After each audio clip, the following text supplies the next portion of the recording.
Olá pessoal, tudo bem? Sou o professor Rodrigo Fraga, professor de Física, e hoje eu vou resolver a segunda fase aí da prova da FUVEST, certo? Se você não viu a primeira fase, pode acessar aí no vídeo anterior. Se você já viu e está continuando, ótimo, perfeito. Lembrando que não se esqueça de se inscrever no canal, curtir o vídeo, lembrando também da campanha dos 10 mil inscritos, né? Chegando a 10 mil, vou ter os últimos anos do Enem separados por assunto aí resolvidos no canal, ok? Então bem, seguindo aí, né, a lógica da primeira prova, vou botar a primeira questão na tela e em seguida fazer a resolução e por aí vai indo, ok? Então, primeira questão.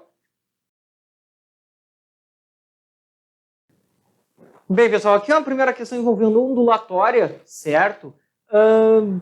Basicamente, entender um pouco da refração, nos conceitos básicos, e também utilizar a expressão, né, de uma onda qualquer, V igual a lambda F. Relação aí das ondas, certo? Bem, primeira pergunta pede, tá? Qual vai ser o deslocamento do ponto P, né, um tempo após essa figura, né? Só ler ali de novo, ali, ó, pede, indique o vetor que melhor representa a velocidade do ponto P da corda no instante mostrado na figura. Ou seja, para onde é que este ponto está indo nesse instante, né? Se a gente, né, ler toda a questão, ou até mesmo vendo a figura, entende-se que a onda está se propagando nesta direção, neste sentido, ok? Com isso, este ponto P, ou melhor, essa corda, ó, vai ter essa porção aqui, né, se deslocando para a direita. Ou seja, um tempo posterior, este ponto P vai estar mais abaixo, porque este ponto é o ponto na corda. E uma onda ela não vai propagar a corda, não. É só uma energia que é propagada, né? Então o que vai acontecer é que esse ponto vai ficar subindo e descendo, ok? Mas quando esse ponto chegar aqui, esse ponto P vai estar mais abaixo.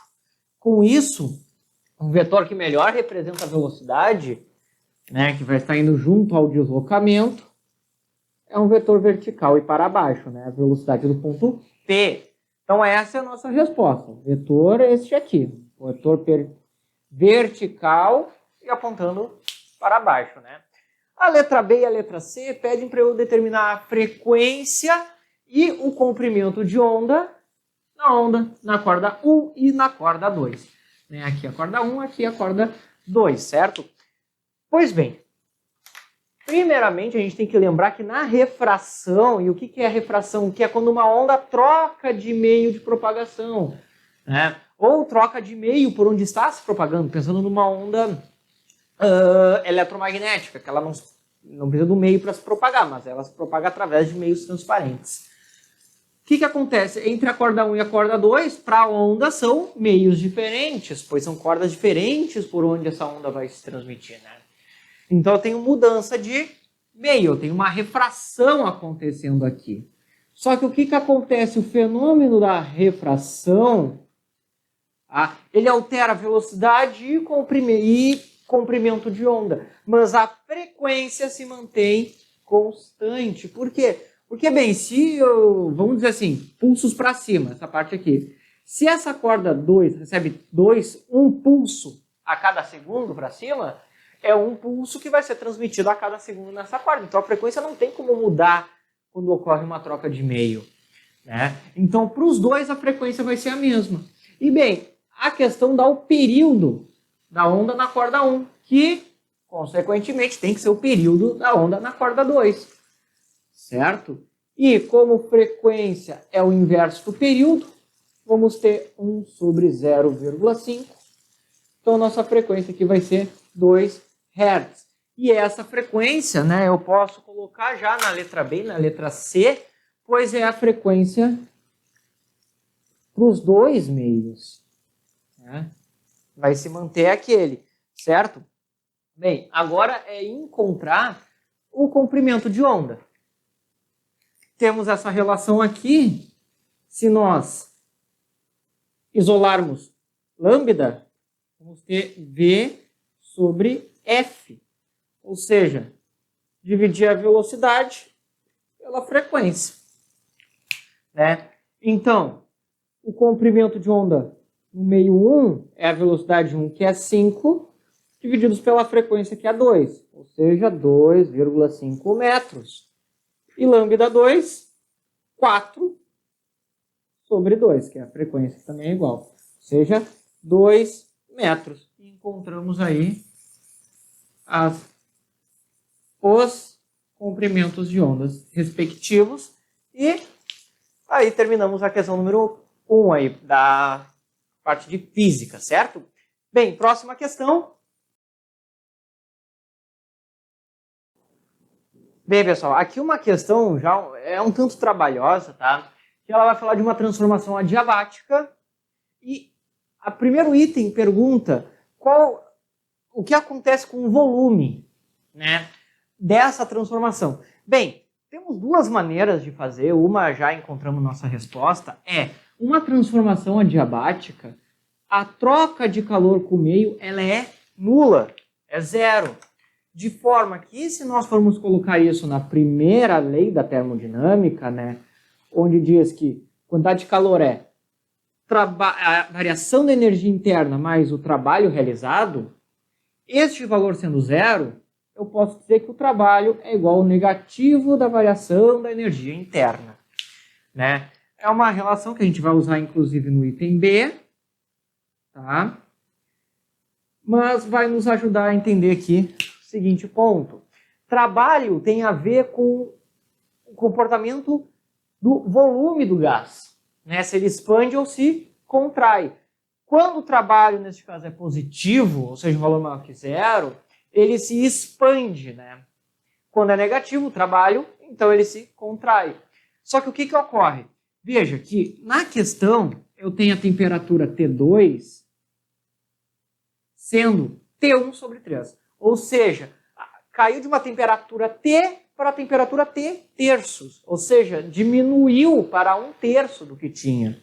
Então eu tenho uma diminuição da temperatura.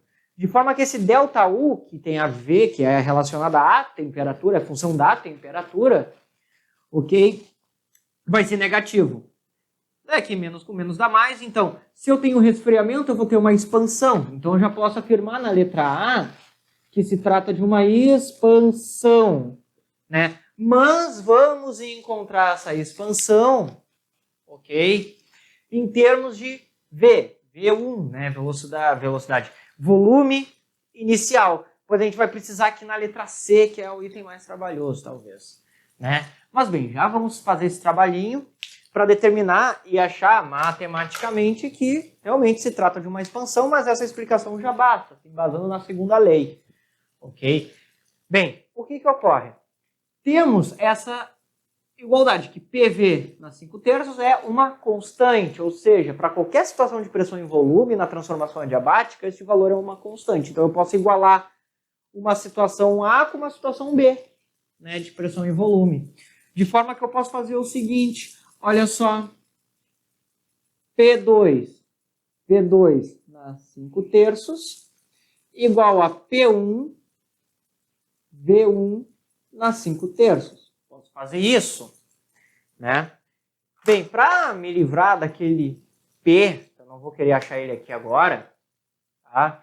Eu vou trabalhar com a equação de Clapeyron, né?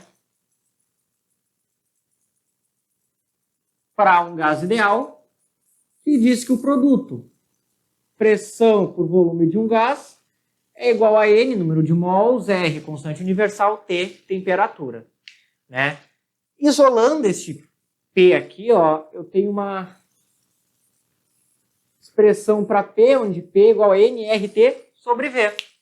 Vou substituir este termo, essa questão é trabalhosa, aqui.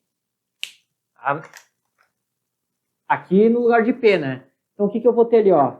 N, R, T2, que na verdade é T1 sobre 3. E o V1 que fica aqui também, né? Ó, aqui seria um T2 que eu colocaria. Só que como o T2 é T1 sobre 3, eu já coloquei aqui. E o V1, botei um pouquinho para o lado aqui. Vezes V. Opa, desculpa, aqui é V2. Vezes V2 dá 5 terços. Só o T aqui tem o índice 1 porque eu já substituí. Do outro lado, eu vou ter NRT1 sobre V1. V1 dá 5 terços. Certo? Posso eliminar TRN dos dois lados. Tá? E aqui, ó, o que eu tenho? Uma divisão de potências. Então, eu posso conservar a base e subtrair os expoentes. Dos dois lados eu posso fazer isso. Ou seja, fazer 5 terços menos 1. Bem, isso aqui vai dar 2 terços. Então, já coloco aqui esse expoente. 2 terços. E ali o sobre 3. E aqui do lado V1 dá 2 terços. Depois eu posso fazer isso aqui também. Certo? Pois bem, este 3 eu vou passar para cá multiplicando, né? Só para ficar ali 2 terços igual a 3 vezes V1 na 2 terços. Já vê que por causa desse 3 aqui, já sabe que esse V2 tem que ser maior, né? Mas vamos achar uma relação direta. Bem, olha só, temos um problema que é o seguinte, temos um expoente fracionado dos dois lados. Então, eu vou elevar isso aqui pelo inverso. Eu tenho 2 terços, eu vou elevar por 3 meios. Por quê? Porque daí, ó, eu vou multiplicar, né, e 2 vezes 3 dá 6, 3 vezes 2 dá 6, 6 por 6 dá 1. Então, acaba eliminando o termo. Tá? Fica V2, e aqui fica 3 na 3 meios, V1. Bem, isso aqui, expoente fracionado, a gente pode, o numerador virar uma potência, então 3 na 3 dá 27, e o denominador uma raiz. Ou seja, podemos trabalhar dessa forma aqui, ó, raiz de 27. Este 2 vira o índice, e este 3 vem 3 ao cubo. V1. Então, realmente, temos ali um aumento, né, do volume. Daí conseguimos mostrar aqui pela matemática. Essa raiz de 3, essa raiz de 27, também pode ser trabalhada da seguinte forma. 3 raiz de 3. Pode aparecer desta maneira aqui também. Ok? Tá? Pode ser útil aqui para a gente utilizar depois. Tá? Então, o item A, isso aqui a gente vai utilizar para o item C, não precisando fazer para o item A, né? Mas bem, a B pede para eu determinar o trabalho. O trabalho está aqui. Variação negativo da variação da energia interna, né? Como a questão própria pede, dá essa expressão que a energia interna é 3RT sobre 2. Então, a variação, que no caso é o trabalho, vai ser menos 3R sobre 2 de ΔT, né? Para ter delta, basta ter o delta, porque a energia interna é função apenas da temperatura e o resto é tudo constante. Posso colocar tudo em evidência. Como a temperatura final é T1 sobre 3 e a inicial é T1, vamos ter isso aqui. Então, o trabalho vai ser menos 3R sobre 2. Aqui, vamos ter menos 2T1 sobre 3. Fazendo a subtração de fração ali, ou por MMC, multiplica em cima, multiplica embaixo, cada um tem um jeito de fazer, né? Menos com menos dá mais, 3 corta com 3, 2 corta com 2. Temos então que o trabalho realizado por este gás é RT1.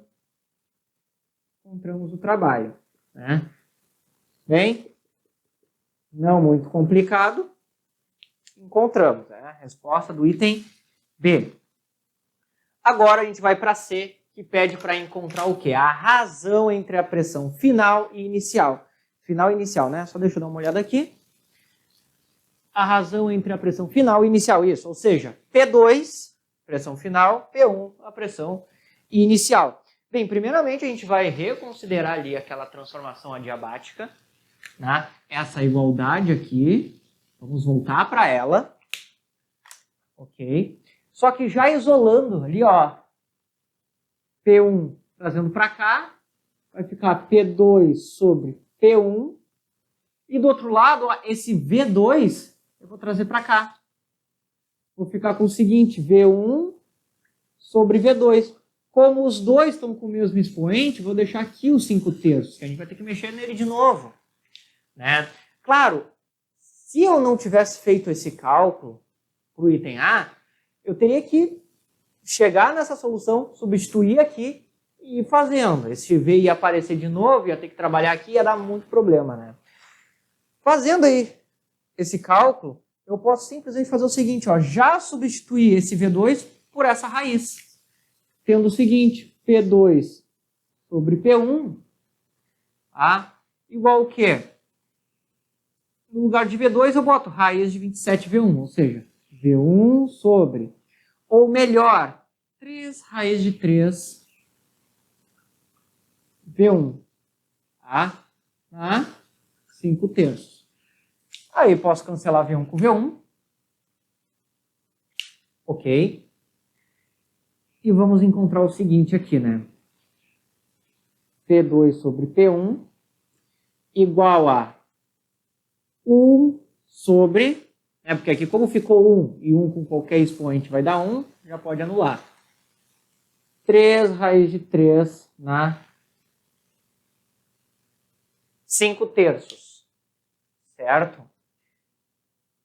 A princípio, temos um cálculo não tão legal de fazer, mas veja, tá? A gente pode até, inclusive, ao invés de usar esse 3 raiz de 2, fazer o seguinte, usar a potência que a gente tinha, 3 na 3 meios, certo? Porque 3 na 3 meios foi como a gente chegou no resultado, raiz de 27. Então eu vou fazer essa troca aqui, vou botar 3 na 3 meios. E eu vou ter uma potência de potência. Tá? Vou fazer aqui ao lado primeiro. Como é que vai ser essa potência de potência? Mantém a base e multiplica os expoentes. 3 vezes 5, 15, 2 vezes 3, 6, né? Mas podemos simplificar o 3 com 3 aqui, né? Do numerador com o denominador, fica 5 meios. Como ele está no denominador, eu posso levar ele para o numerador deixando negativo. Mas antes vamos fazer mais algumas alterações. Bem, a resposta pode ser muito bem expressa dessa maneira. 3 na menos 5 meios. Acabou? Mas também podemos resolver isso aqui. Este 2 vai ser uma raiz, né? Então isso aqui pode ser feito da seguinte maneira. Uma raiz, né, para tirar esse 2.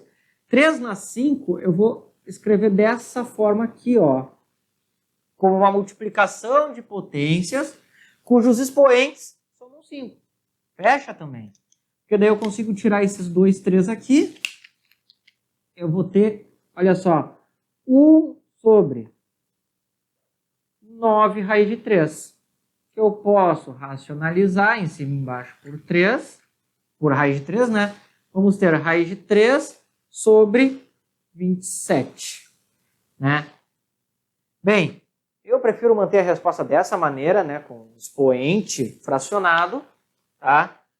Mas, resolução oficial considerou, né? Raiz de 3 sobre 27. Então, é bom sair fazendo. Ok? E essa aí foi a segunda questão, ok? Bem, indo para a próxima. Bem, pessoal, aqui é uma questão envolvendo radiação, basicamente, certo? Pede no primeiro item qual a fração, né, a razão entre a quantidade inicial, a quantidade final inicial do isótopo de oxigênio, né, contido naquela amostra, depois de passado um tempo de 3 horas e 40 minutos. Tá? Bem, primeiramente ele informa o tempo de meia-vida como sendo de 110 minutos, ou seja, o tempo que leva para a amostra se reduzir a metade. Né?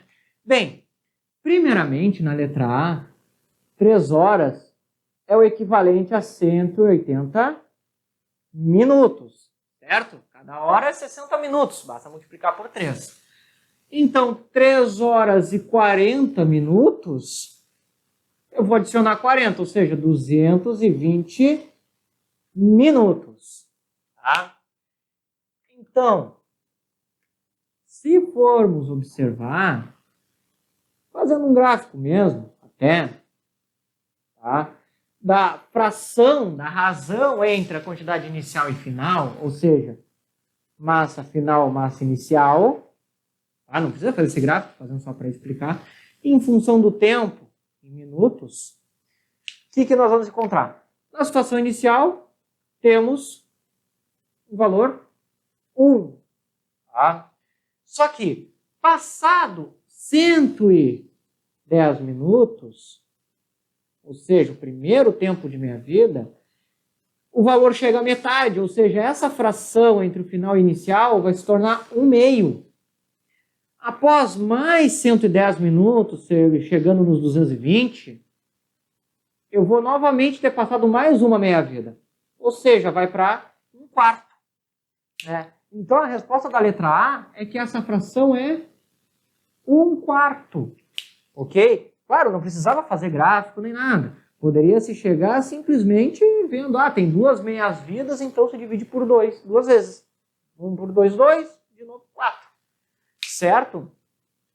Bem, a letra B pede para calcular a energia do fóton gerado através do processo de aniquilação de pares. Né? Que processo de aniquilação de pares? O elétron, quando se choca com o pósitron. Só que, claro, ele pede para considerar esses dois entes em repouso, que daí a gente não precisa considerar a energia cinética deles, considera apenas a energia correspondente à massa de repouso. Daí eu utilizo essa expressão aqui, né?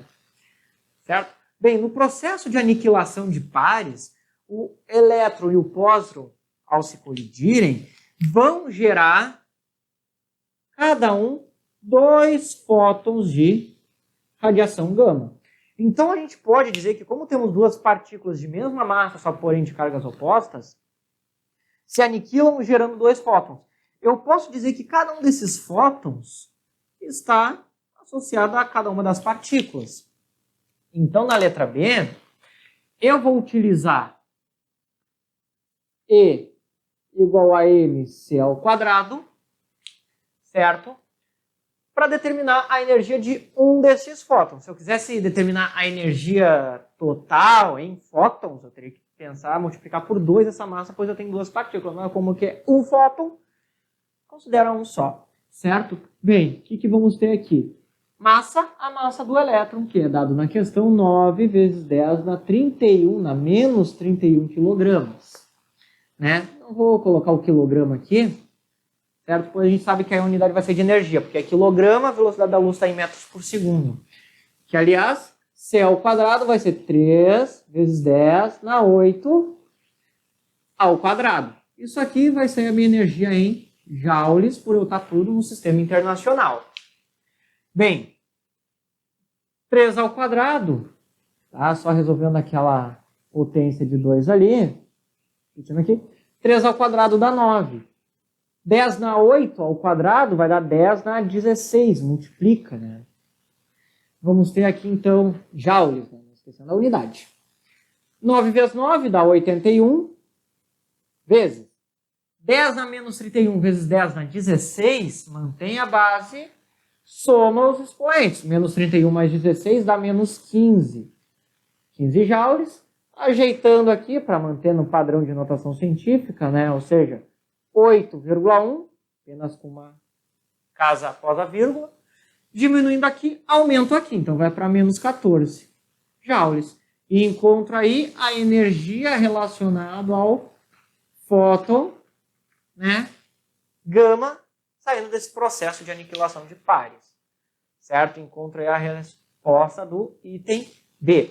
Agora, o item C, tá?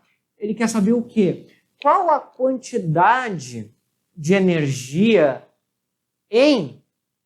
ou melhor, qual a quantidade de carga gerado, tá? Quando é emitido essa quantidade de energia. E ele dá uma proporção, né? Diz que 3 eletronvolts de energia produzem uma carga neste material equivalente a 1 elétron. Ou seja, quando essa quantidade de energia chega nesse material, a carga produzida neste material é o equivalente à carga de 1 elétron. Ou seja, como se precisasse de 3 eletronvolts para emitir 1 elétron. E ele quer saber quanto eu vou conseguir emitir, então, de carga com 600 keV, né? Bem, veja só. Aí a gente pode usar simplesmente o fator de conversão. Mas antes, 6 kV, vamos ajeitar esse K, que é um prefixo, que é 10 na 3. Vamos ter o seguinte. 600 é 6 vezes 10 na 2. Né? Lembrando, isso aqui ó, é nada mais do que uma notação científica. 6 vezes 10 na 2. Como esse K é um 10 na 3, então ali o meu valor de energia fica um 6, 10 na 5 eletrovolt. Eu tenho na minha unidade. Bem, para eu determinar a quantidade de carga que eu quero, certo? Eu vou multiplicar isso aqui por um fator de conversão. Que fator? O equivalente a esses dois. Eu quero saber em quantidade de elétrons. Então, eu sei que um elétron precisa de 3 eletrovolts de energia. Não é bem um fator de conversão, mas é como se fosse uma regra de 3. Né? Ou pode fazer pela própria regra de 3 também, né? Não tem problema. Certo? De forma que, se cortar EV com EV, o 6 simplifica com 3, vai dar 2. Então, eu vou ter 2, 10 na 5 elétrons, como sendo a minha quantidade de carga. Né? Só que, claro, eu não quero saber a resposta em quantidade de elétrons, eu quero saber em carga em coulombs. Então, vou utilizar a carga do elétron. E daí é só multiplicar, né? 2 vezes 10 na 5. Um elétron vale 1,6 vezes 10 na menos 19 coulombs. Fazendo a multiplicação, eu vou ter para a quantidade total de carga, 3,2 vezes 10 na 5 menos 19 menos 14 coulombs. Encontro o resultado do item C aí também. Certo? Bem, próxima questão. Bem, pessoal, aqui uma questão envolvendo eletromagnetismo, tá? Onde a primeira questão pede para eu determinar qual dessas trajetórias a partícula irá seguir, né? A partícula é esta aqui, certo? Bem, na questão ela dá o modo, tá, da carga e também informa que a carga está negativamente carregada, ou seja, esse aqui é menos 10 na menos 10 coulombs, certo? Se a carga é negativa, então ela vai sofrer atração pela parte positiva, de forma que ela vai seguir a trajetória 1, certo? Isso devido ao fato de terem as cargas opostas, ok? Bem, aí a parte fácil da questão agora, a letra B pede para eu encontrar esse valor de x. Ou seja, qual é o deslocamento lateral aqui na visão que a gente está tendo, que essa partícula vai ter até chegar numa das placas, ou seja, até chegar na placa 1, né?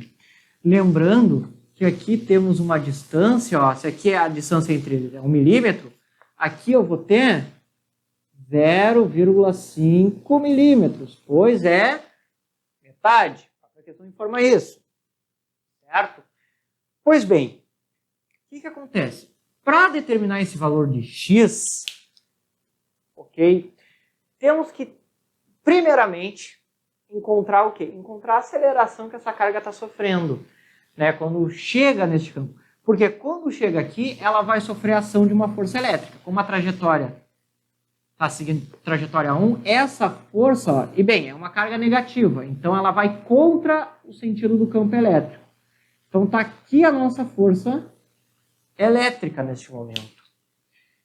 E bem, sabemos que a força elétrica é igual ao produto do campo pela carga, né? Aqui vamos calcular todos em módulo, tá? Não precisa do sinal de negativo. Afinal, o negativo só vai me dizer que o sentido é contra ao do campo. Então, a força elétrica aqui vai ser 10 na 6 volts por metro, vezes a carga, que é 10 na menos 9 coulombs. Ou seja, vamos ter uma força aqui de 10 vezes 6 menos 9 menos 3. Como aqui estão todos no sistema internacional, essa força sai em newtons. E encontro aqui, então, o quê? A força elétrica sobre essa carga, né? Bem, o próximo passo é trabalhar com aquela massa que está sendo dado. 10 microgramas. Ou seja, significa que eu tenho 10 vezes 10 dá menos 6 gramas. Só que no sistema internacional eu preciso de quilograma, né? E bem, sabemos que uma quilograma, que é o que eu quero ter aqui, é o equivalente a 1000 gramas, certo? Ou seja, 10 na 3 gramas. Daí aqui, ó, eu posso cortar grama com grama e fazendo toda essa série de multiplicações, eu vou ter o quê? 10 vezes 10 dá menos 6, divide por 10 na 3. Aqui vai dar menos 5, menos 5 menos 3, 10 na menos 8 quilogramas. E encontro a massa da partícula em quilogramas, que é o que eu preciso para resolver a questão. Bem, tendo a força, tendo a massa, eu vou lá na segunda lei de Newton, onde força resultante é massa vezes aceleração. A própria questão diz para desprezar efeitos gravitacionais. Então, consideramos que só existe a força elétrica. É a própria resultante, né? Então, aqui a aceleração vai ser força elétrica sobre massa, né? Que eu fiz, só isolei. Força elétrica, 10 na menos 3. Massa, 10 na menos 8. Ou seja, achamos aqui uma aceleração de 10 na menos 3 menos 8, né? Tem que subtrair com o de baixo, só que o de baixo já vem com negativo, vai dar um 10 na 5 metros por segundo quadrado. Aqui não coloquei as unidades, mas é Newton por quilograma. Tá? No sistema internacional, então não tem problema. Certo? Para onde é que nós iremos agora, partindo daqui? Próximo ponto vai ser determinar essa distância x, né, que ela percorre. Mas para isso, o que eu preciso? Eu preciso saber o tempo de queda. Tá? O tempo que ele leva para chegar até a placa. Então aqui a gente vai trabalhar com o que seria um movimento oblíquo, né? Essa componente V0 horizontal vai se manter sempre constante, só que essa partícula vai ganhando uma componente vertical. Então a gente vai supor um movimento retilíneo uniformemente variado, RUV, na vertical, ok? Para determinar o tempo que vai levar, não o tempo de queda, né? Porque ele está indo para cima, tá meio ilógico, mas o tempo que leva para percorrer essa distância, certo?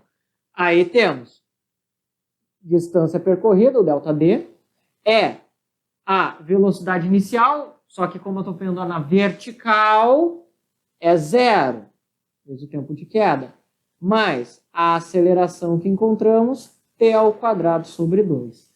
Aqui podemos cancelar que dá 0, né? O que nós vamos ter? 2 ΔD sobre A igual a t ao quadrado, né? Peguei esse 2, passa multiplicando. Esse A passa dividindo. Né? Aqui não precisa mexer, pois é 0, certo?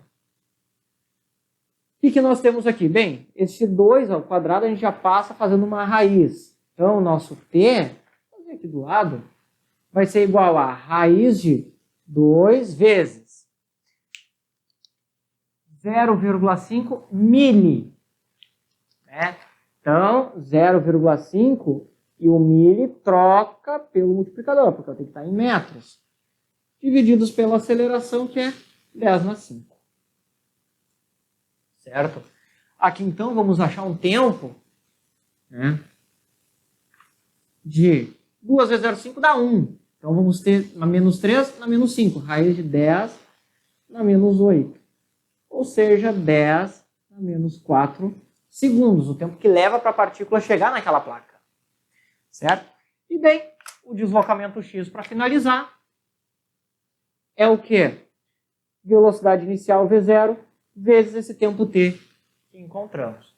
Como a velocidade v é 100 metros por segundo, isso aqui a gente pode deixar em 10 metros por segundo, 10 ao quadrado. Aqui eu não coloquei as unidades, pois com a raiz, com as potências, pode ficar bem confuso, né? Então, eu só deixei no finalzinho. Aqui vamos ter o seguinte, V0, 10 na 2, 10 na menos 4, tempo em segundos, né? As unidades de velocidade metros por segundo e aqui segundo, ó. Cortando vai dar metro, meu resultado. Eu vou ter o quê? 10 na menos 2 metros. A questão está pedindo, se não me engano, está pedindo em centímetros, certo? Então ainda temos que...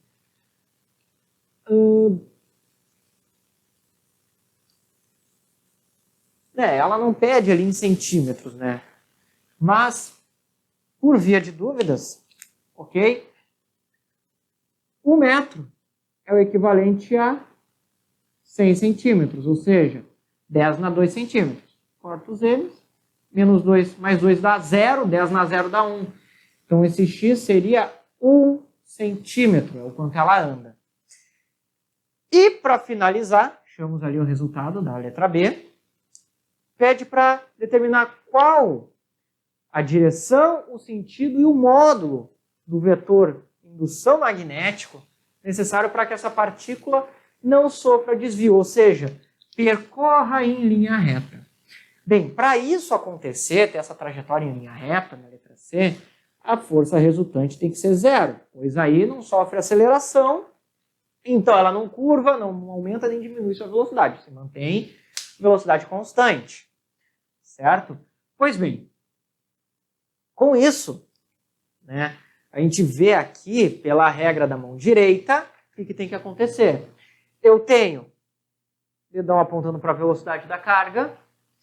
A força, como é uma partícula negativa, a força tem que estar na direção das costas da mão. Como eu preciso que a força magnética se anule com a elétrica, eu preciso que a força magnética esteja aqui, ó. Então, se eu for fazer para baixo, coisa, o restante dos dedos apontam para a direção do campo magnético, né, na nossa convenção. Então, a gente vai ter que ter um campo que vai entrar no plano da página. Então, eu posso escrever aqui que eu tenho que ter um campo magnético, um campo indução magnético, penetrando o plano da página, né? Ou seja, já temos a direção e o sentido. Tem que ser perpendicular à página e entrando. Agora, o módulo, a gente vai igualar a força magnética com a força elétrica. Aqui, força magnética é o produto carga, velocidade vezes campo. Nessa situação aí que o campo é perpendicular à velocidade. Força elétrica, campo vezes carga. Tá? Vamos escrever ali. Podemos cortar as cargas. O campo magnético, então, tem que ser ó, E sobre V. Ou seja, campo sobre velocidade. Campo, 10 na 6 volts por metro. Velocidade da partícula, 10 na 2 metros por segundo. Vamos ter aqui, então, para campo magnético, vetor indução magnético, 10 na 6, 10 na 2, vai dar 10 na 4. Sistema internacional, né, tudo aqui, então, nossa resposta vai sair em Tesla. E achamos a resposta do item C da questão, certo? Bem, próxima questão. Bem, pessoal, aqui uma questão envolvendo, né, mecânica em geral, vai ter energia potencial, vai ter movimento circular. Mas bem, temos uma sonda que é lançada da Terra, que é em laranja a trajetória inicial dela, e o primeiro ponto que pede, o item A, é determinar a razão entre a força gravitacional exercida pela Terra sobre a sonda, que vai estar aqui, e a força gravitacional exercida pela Lua sobre essa sonda, né? Bem, conhecendo a teoria da gravitação, a força gravitacional newtoniana, ela é uma força do tipo atrativa, sempre. Então aqui é a força Ft da Terra, aqui é a força Fl gravitacional da Lua sobre a sonda, né? Bem, primeiramente, vemos que entre os dois temos uma distância total, só que em relação ao ponto P, temos o seguinte: 1/3 da distância entre o ponto P e a Lua e os outros 2/3 em relação à Terra. De forma que a gente pode dizer que a distância sonda-Lua, que eu vou chamar só de D, ou melhor, a distância sonda-Terra, que eu vou chamar só de D, ela é igual ao dobro da distância. Vou escrever esse igual para não confundir. É o dobro da distância sonda-Lua, né? Bem, se eu chamar essa distância sonda-Lua de D, eu posso dizer que a distância entre a Terra e a sonda é 2 vezes uma distância D, né? Usar esse termo aqui, certo? Bem, primeiramente, então, vamos calcular o quê? Vamos calcular a razão entre essas forças. Bem, sabemos que a força gravitacional, vou escrever isso aqui, é uma razão G, constante gravitacional universal, massa do corpo celeste, vezes a massa que está sobre a ação, no caso a massa da sonda, dividido pelo quadrado da distância entre elas. Se eu aplicar uma razão nesses dois, vamos ter ali, ó, m, massa da Terra, massa da sonda, dividido pelo d da Terra, ao quadrado, divididos por g, massa da Lua, massa da sonda, e d da Lua ao quadrado, né? No caso, eu supri aqui o S desses dois para não ficar muita letrinha, certo? Bem, aqui é uma razão entre frações, podemos cancelar aqui o MS, podemos cancelar G, e ficamos com o seguinte: como é uma razão de frações, mantenha primeira, multiplica pela inverso da segunda, dl ao quadrado sobre ml, certo? Bem, próximo ponto agora é fazer as devidas substituições. Na própria questão informa que a massa da Terra é 82 vezes maior que a massa da Lua. Então, fazemos essa substituição aqui, ó. Vamos ter 82 ml e a distância da sonda Terra é o dobro da sonda à Lua. Então já vamos colocar aquele 2D aqui, ó. 2D ao quadrado. Opa, perdão, aqui é a distância da Lua, então é só o D mesmo. Tá, a gente vai colocar embaixo ali. Tá? Aqui, ó, 2D ao quadrado. Aqui é os termos da Lua. Então temos D ao quadrado e embaixo M da Lua. Podemos cancelar D ao quadrado com D ao quadrado, ml com ml. Este 2 também estava ao quadrado, então 2 ao quadrado é 4. Vamos ter, então, 82 sobre 4. E concluímos que a razão entre a força gravitacional exercida pela Terra pela exercida sobre a Lua é 82 sobre 4, 20,5 neste ponto. A alternativa, a resposta do item A. Como é uma razão, é dimensional, certo? A B pede para calcular a velocidade orbital dessa sonda quando está a uma distância RL, né, equivalente ao raio da Lua, mas da superfície. Tá? Esse em verde aqui é para o item C. Tá? Então, o que nós temos aqui? Uma distância total para o item B de 2RL. Né? Mas primeiro vamos deduzir a velocidade orbital. Bem, como não temos aqui informações de tempo, não dá para calcular pensando em velocidade sobre tempo e o raio da órbita. Mas podemos fazer da seguinte forma. Vou fazer aqui. Né? Sabemos que se ele está numa trajetória circular, a sonda, vai sofrer a ação de uma aceleração centrípeta. Só que neste caso, essa aceleração centrípeta é provocada pelo campo gravitacional da Lua. Sendo assim, né, a aceleração centrípeta é o quê? V² sobre R. No caso, R é a distância total ali, 2RL, que eu não mexi ainda. Campo gravitacional é igual a G, no caso, massa da Lua, divididos pelo quadrado da distância àquele ponto. Né? Bem, aqui vai ser simples, podemos cortar o R com o termo ao quadrado. E passando este 2, fazendo uma potência, ou aplicando raiz dos dois lados, vamos ter raiz de G ml sobre, como R é a distância total, então vai ser 2RL.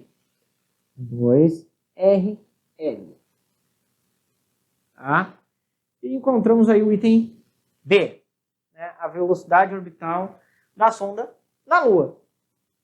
O item C, ele pede para determinar a variação de energia mecânica, né?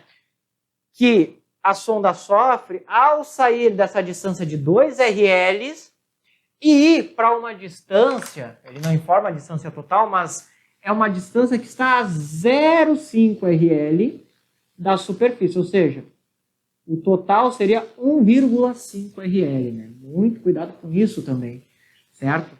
Daqui a aqui, quando a gente vai pensar em distâncias para calcular forças gravitacionais, energias, acelerações, sempre do centro, né? Então, de 2 para 1,5, né? Bem, primeiramente, tá, vamos encontrar aqui uma relação para a energia mecânica em termos dessas variáveis, certo? Bem, lembrando que isso aqui eu posso escrever como se fosse simplesmente um R qualquer, tá? Só que para essa resposta é 2RL, que daí é o termo de raio da Lua. O R sozinho é uma distância qualquer. Bem, a energia mecânica ela é igual a energia cinética mais a energia potencial, ok? A energia cinética é o produto massa vezes o quadrado da velocidade, ou seja, o quadrado deste termo aqui, que eu tenho este termo para qualquer valor de distância, né? E bem, isso aqui é o quadrado, é esse termo de cima, ó, V quadrado. Então, vezes G ml sobre 2R, tá? De onde é que é esse 2? Esse 2 é do própria função da energia cinética, que é mv quadrado sobre 2, né? Que acaba se juntando, ok? A energia cinética. Daí a gente pode reescrever. Só vou reescrever exatamente as mesmas letras, só que com, né, a ordenzinha mais bonitinha. mg sobre 2r. Então esse 2 aqui vem da energia cinética, tá? mv quadrado sobre 2. Aqui energia potencial, que a questão dá como sendo menos, então já troco o sinal, G ml ms sobre R, né? Então perceba aqui que temos esse G ml ms sobre R nos dois, e o que sobraria é 1 meio menos 1, que dá menos 1 meio. Tá? Ou seja, fazendo aqui, isolando variáveis, vamos ter que a energia mecânica é menos G ml ms sobre 2R. Por quê? Porque aqui, ó, esse aqui é exatamente, este primeiro termo só se diferencia do segundo por causa desse 2. Então é como se fosse 1 meio menos 1. 1 meio menos 1 é menos 1 meio. Temos aqui. Então a variação de energia mecânica, como tudo isso aqui é constante, vai ficar menos G ml ms vezes 1 sobre aquele 2 também. Já colocando ele aqui. Divididos por 1 sobre R final menos 1 sobre R inicial. Só achar esse termo aqui agora, né? Bem, quem é o final, quem é o inicial? O inicial é o 2RL. Então, eu já posso substituir aqui, inclusive. O inicial, como eu falei, 2RL. O final é 1,5 RL. Né? Bem, para economizar quadra, esse RL, como está nos dois termos, eu posso também colocar ele em evidência e deixar aqui. Já puxa ele para cá. E vamos ter esse cálculo. 1 sobre 1 meio menos 2. Bem, aqui, vale mais em conta, trabalhar como uma fração, né? Olha só. Vamos ter o seguinte. Produto vai dar 3. Né? 3 dividido por... Daí faz o produto cruzado, vai dar 2 menos 1,5. Vamos ter 0,5 sobre 3. Dá simplificar isso aqui de forma a ter 1 sobre 6. Né? Então, vamos ter que a variação da energia mecânica é igual a menos GMLMS sobre 2. E eu vou multiplicar com um sexto, ou seja, vai ter um 6 aqui. Né? E o RL ali que deixa no final. Como isso aqui dá 12, então, tá aí nosso resultado. Ó. Menos GMLMS 12 RL. Ok, bem trabalhosa essa última questão, certo? Aí, resolvido o item C. Ok? E bem, indo para a nossa última questão. Bem, pessoal, última questão aqui, questão envolvendo torque, certo? Dá essa imagem ali com as devidas medidas apresentadas. E no primeiro item pede para eu determinar as forças que agem sobre a tábua, certo? Bem, para isso, vamos considerar, primeiramente, a força que não pode faltar nunca aqui, que é a força gravitacional que é aplicada sobre o centro da tábua. Tá? Pensando na tábua de densidade homogênea. Então, temos aqui a força peso da tábua, ok? Tá? Onde a questão afirma que essa distância Dzinho é a distância da equilibrista até o centro da tábua. Aí dá algumas informações para dizer que essa distância não pode ser maior do que L sobre 2 e nem menor do que D sobre 2. Ou seja, ela está sempre neste pedaço aqui. Outras forças são forças de contato. Então vamos ver tudo que está em contato com essa tábua. E vemos que temos os dois pilares em contato. Então temos presença de forças normais aqui. Né? Vou chamar de N1 e N2. Ou melhor, aqui eu vou chamar de NA, por estar no ponto A. E aqui NB, por estar no ponto B, melhor. E temos também a força-peso da equilibrista. Eu vou chamar de PE, da equilibrista, aqui PT da tábua, né? Peso da tábua. Ok? E aí temos o diagrama de forças feito. Para a tábua, que é o que a questão pede. Na letra B, pede para eu encontrar o torque produzido pela equilibrista e o torque produzido pela tábua. Ok? Bem, a questão não fala em sentido, né? Acho que ela pede em módulo aqui, deixa eu só ler antes ali. Calcule o torque resultante exercido pelo peso da equilibrista. Não, ela pede para calcular o torque resultante, né? Do peso da equilibrista e o peso da tábua. Né? Bem, a questão não dá o sentido que devemos adotar, mas geralmente o sentido positivo para rotações é o sentido anti-horário. Né?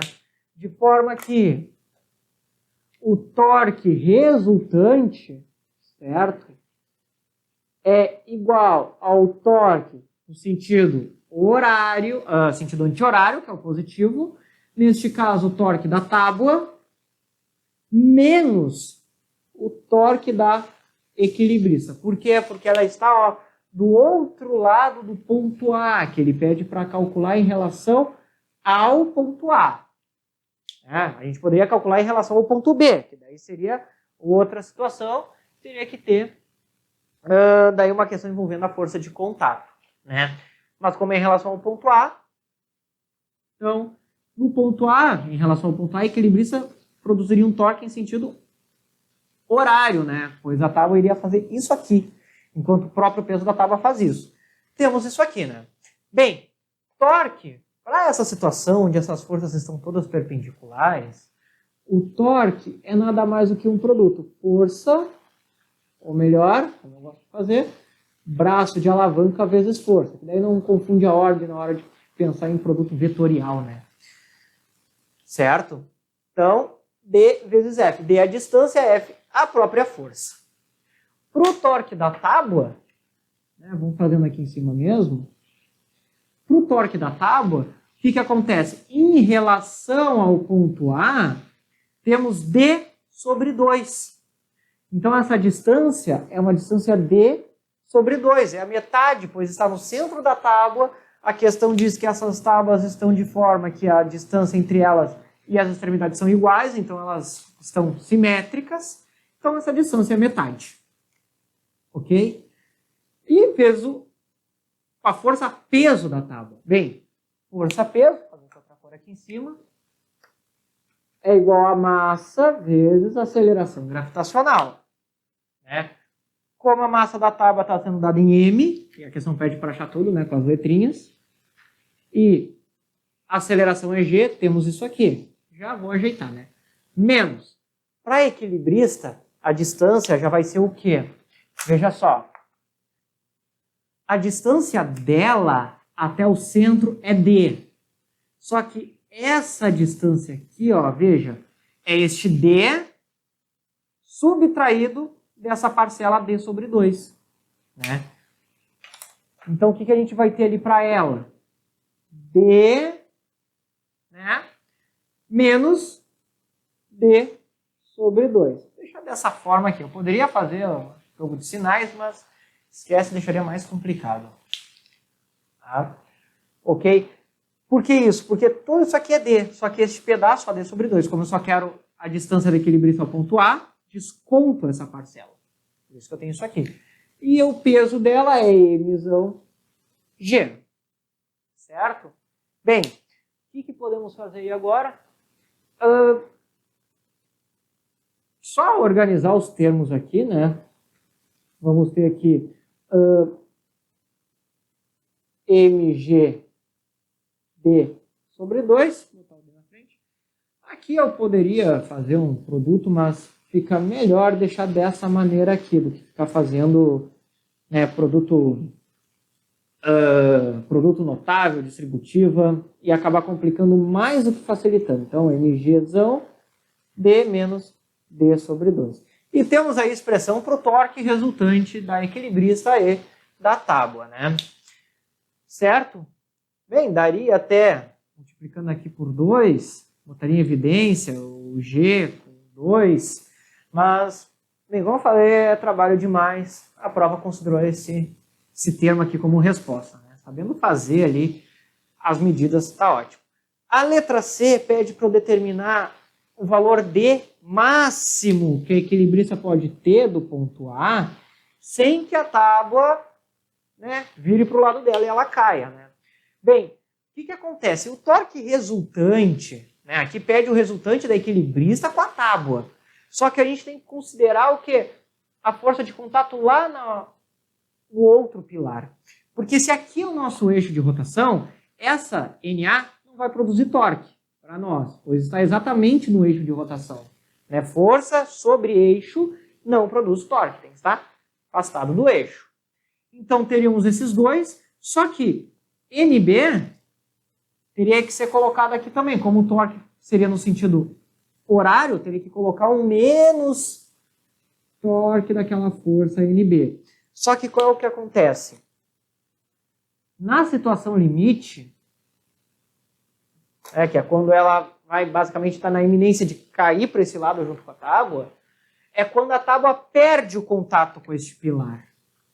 Então, na letra C, para D ser máximo, aquela força NB tem que ser 0. Né? Pois isso significa o quê? Ou que ela está além da distância máxima, o que faz ela cair, ou ela está exatamente na situação limite dela, que é quando a tábua já perdeu o contato, mas não fez a curva, pois essas duas forças conseguem, vamos dizer assim, se resolver sozinhas. Né? Ela está bem equilibrada, de forma que essa tábua poderia nem estar ali. Né? Se ela vai um pouquinho para trás, cai para trás. Ok? Então, sendo assim, para a letra C vale essa relação, né? Levando em conta só o torque da tábua e da equilibrista. Então, dá para aproveitar a letra B para realizar o cálculo. E a questão, o item C deu todos os valores necessários. Então, ali, ó, para ter D máximo, que é este termo aqui, este valor tem que ser zero. O torque resultante tem que ser zero, porque se é algum valor, a tábua vai para um lado ou para o outro, não é a situação de equilíbrio. Então, aqui é zero. Vamos ter zero igual a M, massa da tábua, que é 20, dentro da questão, G é 10, D é 3, sobre 2. Menos M da equilibrista 60, G é 10. Aqui vamos ter D, vamos encontrar, né, que é o D máximo, menos D sobre 2, ou seja, 3 sobre 2. Eu vou já colocar aqui 1,5. Ok? Isso aqui eu posso passar tudo para o outro lado somando, pois isso aqui é tudo um termo só, é só uma multiplicação e um parênteses ali, que é como se fosse um termo, né? Então, olha só, 6 vezes 10 dá 600, já ajeitando aqui. 600 vezes D menos 1,5 é igual a, aqui vai dar 20 vezes 10, 200, sobre 2, 100 vezes 3, 300. Posso passar esses 600 para cá dividindo. Então, vamos ter D menos 1,5 igual a 300 sobre 600, que é igual, né? Corta todos os zeros aqui, 0,5, 3 sobre 6, né? E simplificando dá 1 sobre 2. Então, esse D vai ser o quê? 0,5 somado com 1,5. Eu passei para o outro lado. Vamos ter 2. Não coloquei nada em sistema internacional aqui, porque, né, é tanto termo que botar as letrinhas ia confundir. Mas, como estão todos no sistema internacional, a resposta dá 2 metros. Certo? Então, encontramos aí o item C e, com isso, finalizamos a prova de 2020 da FUVEST, a segunda fase. A primeira está em outro vídeo, certo?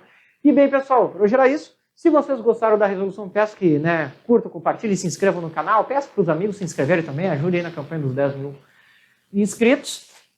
E dúvidas ou sugestões podem colocar aí nos comentários, certo? E também, pessoal, desejo a vocês bons estudos e até a próxima!